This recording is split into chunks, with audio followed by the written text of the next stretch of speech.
Digital exclusive లో మనం చూస్తున్నాం భీమవరంలో అతి కిరాతకంగా తల్లిని తన తమ్ముణ్ణి అంత దారుణంగా హత్య చేశాడో గురుపూడి శ్రీనివాస్. తన గురించి మనందరికీ తెలిసిన విషయమే. దీనికి సంబంధించి పోలీసులు కేసు నమోదు చేశారు, దర్యాప్తు కొనసాగిస్తున్నారు.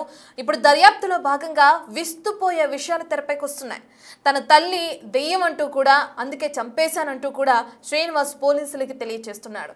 అండ్ తన తల్లిని తమ్ముడిని చంపుతున్నప్పుడు అత్యంత కిరాతకంగా వ్యవహరించాడు అని శ్రీనివాస్ అని చెప్పి కూడా పోలీసుల దర్యాప్తులో ఇప్పటికే మనకు తెలియడం కూడా చూస్తున్నాం. ఒళ్ళు జలధరించేలా హత్యలు ఎలా చేశాడో క్లియర్ కట్ గా పోలీసులకి వెల్లడించాడు శ్రీనివాస్. తన మనసులో ఏముందో తన అమ్మకి ముందుగానే తెలిసిపోతుందని, వాళ్ళిద్దరూ కూడా దెయ్యాలంటూ శ్రీనివాస్ మాట్లాడడం జరిగింది. అయితే ప్రస్తుతం శ్రీనివాస్ పోలీసుల రిమాండ్ లో ఉండడం జరిగింది. తనని పోలీసులు అదుపులోకి తీసుకుని విచారణ కొనసాగిస్తున్నారు. అండ్ ఇంతకు ముందే ఏదైతే శ్రీనివాస్ బెంగళూరులో కొంతకాలంగా వాచ్మెన్ గా ఉద్యోగం చేశాడు. ఇక ఆ సమయంలో తనకి మానసిక పరిస్థితి సరిగా లేకపోవడంతో 2013లో తనని హాస్పిటల్లో ట్రీట్మెంట్ ఇప్పించినట్లుగా కూడా తన సోదరి వాణి కూడా తెలియజేయడం జరిగింది. సో మానసిక పరిస్థితి సరిగా లేని శ్రీనివాస్ తల్లిపైన తమ్ముడిపైన అత్యంత కిరాతకంగా విరుచుకుపడి వాళ్ళిద్దరిని కూడా కత్తితో నరికి హత్య చేసిన ఘటన భీమవరంలో నెలకొంది. 2 రోజుల క్రితం సంచలనం సృష్టించింది ఈ వార్త అని చెప్పుకోవచ్చు. సొంత తల్లినే దెయ్యం అంటూ కూడా తను ఏ విధంగా అయితే హత్య చేశాడో ఆ తీరు చూస్తే తన మానసిక పరిస్థితి ప్రస్తుతం ఏ విధంగా ఉందో కూడా మనకి క్లియర్ గా అర్థమవుతుంది. పోలీసులకి తర్వాత హత్య చేసిన తర్వాత పోలీసులకి శ్రీనివాసే కాల్ చేసి తన తల్లిని తమ్ముడిని చంపేశాను, ఎక్కడికి వెళ్ళి లొంగిపోవాలి, ఏ స్టేషన్ కి వెళ్ళాలని ఆరా తీసిన ఘటన కూడా నెలకొంది. సో పోలీసులు అయితే శ్రీనివాస్ ని అదుపులోకి తీసుకున్నారు. అదుపులోకి తీసుకున్న తర్వాత శ్రీనివాస్ తో మాట్లాడే ప్రయత్నం చేశారు పోలీసులు. దానికి సంబంధించిన బయట ఒకసారి చూద్దాం. నేను మర్డర్ చేశానండి. సుంకరపతి దగ్గర వీధి మనాజీ దగ్గర మోనికా కూల్ డ్రింక్ షాప్ ఉంది. దాని పక్క బిల్డింగ్ ఏసీ రిపేర్ స్టోర్ ఉంది. దాని పైన బిల్డింగ్ మాట. మనుషులు ఏం మాట్లాడుకున్న ప్రతి విషయం తెలిసిపోతుంది వాటికి. మా అమ్మకి మా తమ్ముడికి నా మనసులో ఏ విషయాలు దొరికితే తెలిసిపోతుంది. కడుపులో చాలా స్ట్రాంగ్ గా ఉంది. ఏదో అది మనుషులు కాదు, కడుపులో రాజకీయ ఉంది. ఎంత పొడిసా నాకు చేయనిపోతుంది. నేను కౌంటర్ వైశాస్ని. అది నా కొడుకు ఎంత కొట్టినా సరే ఆడు స్ట్రాంగ్ గా ఉంటాడు. పొట్ట ఎంత స్ట్రాంగ్ గా ఉంటే స్ట్రాంగ్ గా ఉంది. దెయ్యం సార్ పీక్కుతుంటుంది. ఆడు దెయ్యమే సార్. ఆడే కలిగి అంటారు కదా, ఏదో దెయ్యం సార్ అది. తమ్ముడు నేను నిరూపిస్తాను సార్. నేను మనిషిని సార్. చంపేశాను ఇద్దరు. నేను చంపేశాను. బతుకుతారం భయాస్తుంది సార్. సరే సరే దెయ్యాలు సార్. అయ్యి పీకుతుంటా సార్. నా మనసులో ఏమైనా చెప్పేస్తున్నాయి విషయాలని. రక్తం స్ట్రాంగ్ గా ఉంది, మనసు స్ట్రాంగ్ గా ఉంది. అసలు నన్ను ఎలా 18 సంవత్సరాలు పీకుతుంటున్నాయి. 9 సంవత్సరాలు దొంగ నోట్లు మారుతున్నారు. నా విషయాలు తెలిసిపోతున్నాయి. నన్ను బెదర కొడుతున్నాయి. నలుగురితో మాట్లాడినట్లా నా పిచ్చి అని చెప్తుంది. పిచ్చి అని 18 రోజులు తిండి కూడా పెట్టట్లేదు నాకు. నా కొంపలో ఏమి చూపొడిచావు? కత్తి చూపు పొడిచాను సార్. ఇద్దరిని పొడిచాను. ఒకసారి పోస్ట్ మార్టం చేయాలి సార్. అవి మనుషులు కాదు సార్. కడుపులో స్ట్రాంగ్ గా ఉంది. అది ఏంటో తెలియాలి నాకు. ఎంత ట్రై చేస్తే అట్లా అంత స్ట్రాంగ్ గా ఉంది. కాంట్రాక్ట్ ఇంట్లో ఏంటి సార్? ధైర్యాన్ని చంపేస్తాయి సార్. ఏం పేరు మీ అమ్మగారి పేరు? గురుపూడి మహాలక్ష్మి. మీ తమ్ముడి పేరు? గురుపూడి రవితేజ. మీ నాన్నగారు ఉన్నారా? మా నాన్న చంపేశాడు సార్. మా తమ్ముడు గురుపూడి శ్రీరాములు. మనుషులు కాదు దెయ్యాలి సార్. అయ్యి మనిషి మీద పగ తెచ్చుకుంటున్నాయి. నేను మర్డర్ మనం శ్రీనివాస్ మాట్లాడిన విజువల్స్ ని ఇప్పుడే చూసాం బిగ్ టీవీ స్క్రీన్ పైన. తన మనసులో ఉన్న మాటలు ముందుగానే తన తల్లికి తెలిసిపోతున్నాయని చెప్పి వాళ్ళిద్దరూ కూడా దెయ్యాలు అని చెప్పి కూడా అభివర్ణిస్తున్నాడు. వాళ్ళని కత్తితో పొడిచినప్పుడు ఎంత పొడిచినా కానీ దిగట్లేదు. సో కడుపులో ఏదో ఉంది. పోస్ట్ మార్టం తర్వాత దానికన్నా ముందు అసలు వాళ్ళ కడుపులో ఏముందో కూడా నాకు తెలియాలి అంటూ కూడా శ్రీనివాస్ ఎంత ఆగ్రహంతో పోలీసులకి తెలియచేస్తున్నాడో కూడా మనం విన్నాం. అండ్ తనకి తిండి పెట్టట్లేదు. సో ఆ కారణం చేతనే పగ పెంచుకుని తల్లిని తమ్ముడిని నేను చంపేశాను సార్ అంటూ కూడా పోలీసులకు తెలియజేశాడు శ్రీనివాస్. ప్రస్తుతం ఈ వీడియో ఇప్పుడు వైరల్ అవుతుందని చెప్పుకోవచ్చు మనం. ఎందుకంటే ఇద్దరిని, తల్లిని అలాగే తమ్ముడిని చంపిన పశ్చాత్తాపం కొంచెం కూడా లేదు శ్రీనివాస్ లో. మనం చెప్పుకున్నట్లుగానే తనకి మతిస్థిమితం సరిగా లేని కారణంగా ఈ విధంగా మాట్లాడుతున్నాడు, ఈ విధంగా ప్రవర్తించాడని చెప్పి కూడా పోలీసులు తెలియజేస్తున్నారు. పోలీసుల రిమాండ్ లో ఉన్న శ్రీనివాస్ దర్యాప్తు ఏ విధంగా కొనసాగుతుంది అనే డీటెయిల్స్ అందించడానికి మా ప్రతినిధి ఏలూరు నుంచి సాగర్ అందుబాటులో ఉన్నారు. రైట్ సాగర్, ఇప్పటికే మనం చూస్తున్నాం ఏ విధంగా మాట్లాడుతున్నాడో, తన మాట తీరు చూస్తుంటేనే అర్థమైపోతుంది. పోలీసుల విచారణలో భాగంగా ఇంకా ఎటువంటి విషయాలు తెరపైకి వస్తున్నాయి అనుకోవచ్చు శ్రీనివాస్?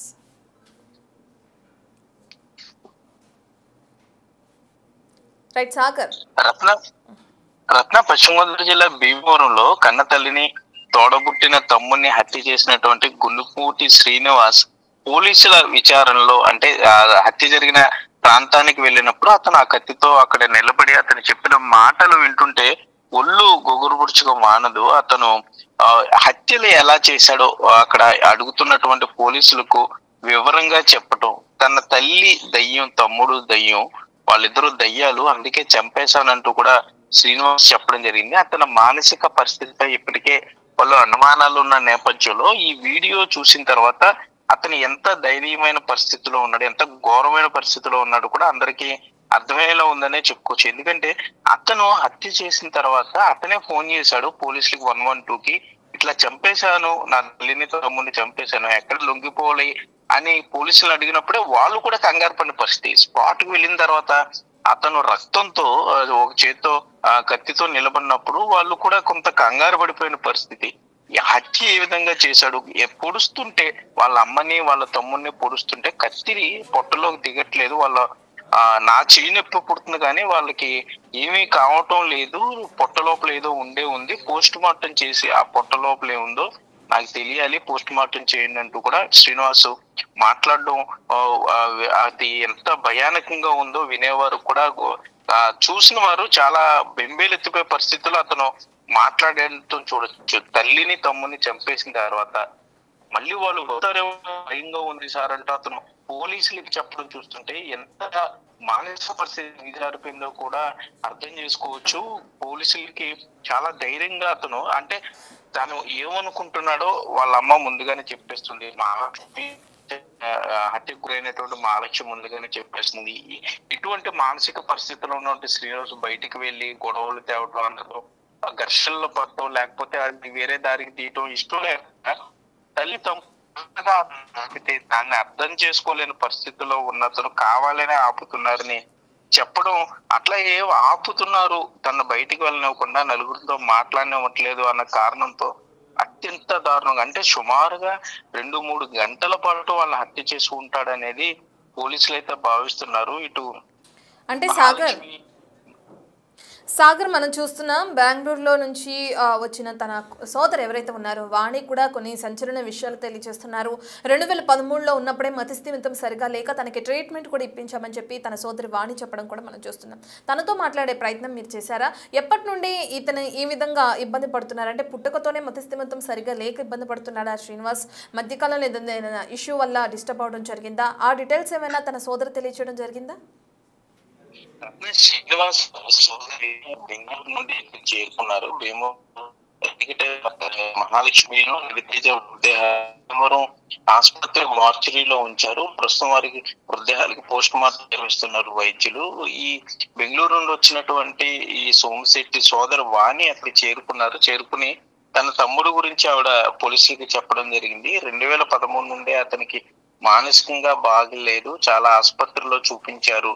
కొంతకాలం తమిళనాడులోని ఓషియన్ మెడిటేషన్ కేంద్రంలో కూడా అడ్మిట్ చేశారు. అక్కడ కొన్నాళ్ళు మెడిటేషన్ చేసిన తర్వాత కొన్ని రోజులు బాగోవడంతో ఇంటికి తీసుకొచ్చారని చెప్తున్నారు. మరలా మొన్న ఈ సంవత్సరం అక్టోబర్ 13న బెంగళూరు వచ్చి అక్కడ బెంగళూరు ఆసుపత్రిలో అక్కడ టెస్ట్ చేయించుకుని మెడిసిన్స్ కూడా తీసుకువెళ్ళాడని అయితే సోదరు చెప్తుంది. ఆమె పూర్తిగా బాధలో ఉందనే చెప్పుకోవచ్చు. ఒక పక్క సోదరుడు మానసిక పరిస్థితి ఇంత దిగజారిపోవటం, అదే సోదరుడు తల్లిని తమ్ముడిని కూడా హత్య చేయడం, అత్యంత ఘోరంగా హత్య చేయడం, అతని మాటలు ఆమె కూడా విన్న తర్వాత ఆమె కూడా పూర్తి షాక్ లోకి వెళ్ళిపోయిన పరిస్థితి ఉంది. ఈ ఎవరైతే హంతకుడు శ్రీనివాస్ ఉన్నాడో బెంగళూరులో కొంతకాలం అతను వాచ్మెన్ గా కూడా పనిచేశాడు, కొన్నాళ్ళు బానే ఉన్నాడు.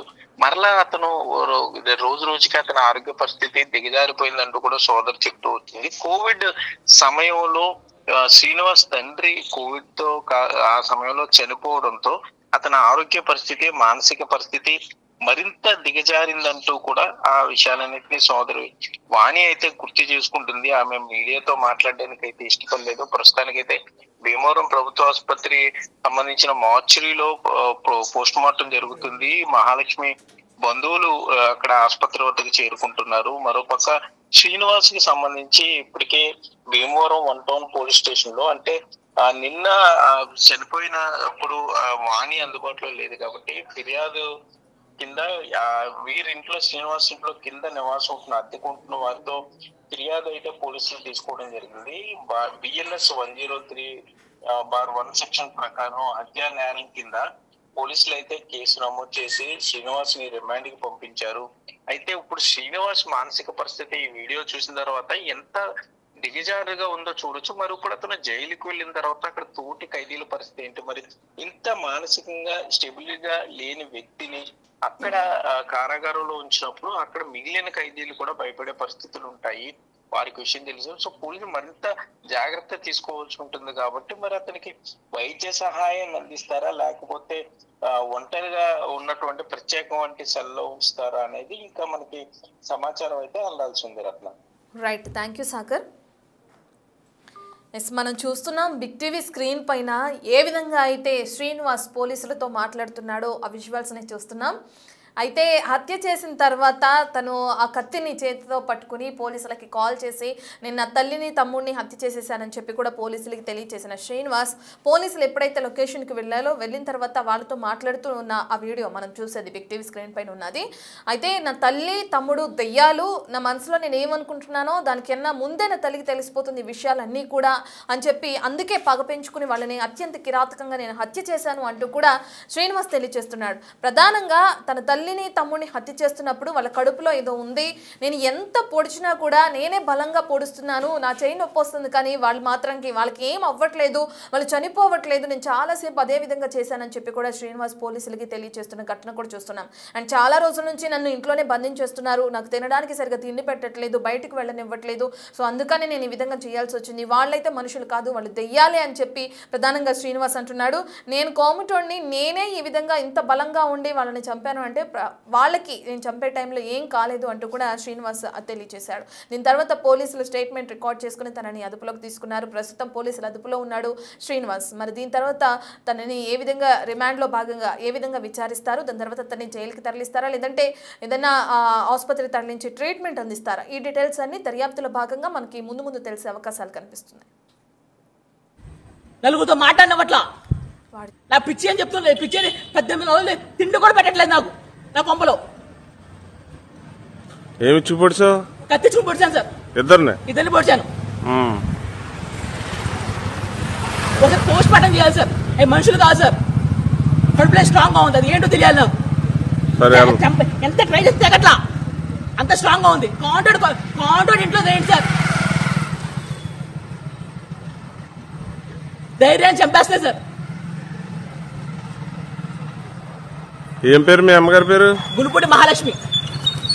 మీ తమ్ముడి పేరు? గునుపూడి రవితేజ. మీ నాన్నగారు ఉన్నారా? మా నాన్న చంపేశాడు సార్ మా తమ్ముడు. గునుపూడి శ్రీరాములు. మనుషులుగా దెయ్యాలి సార్.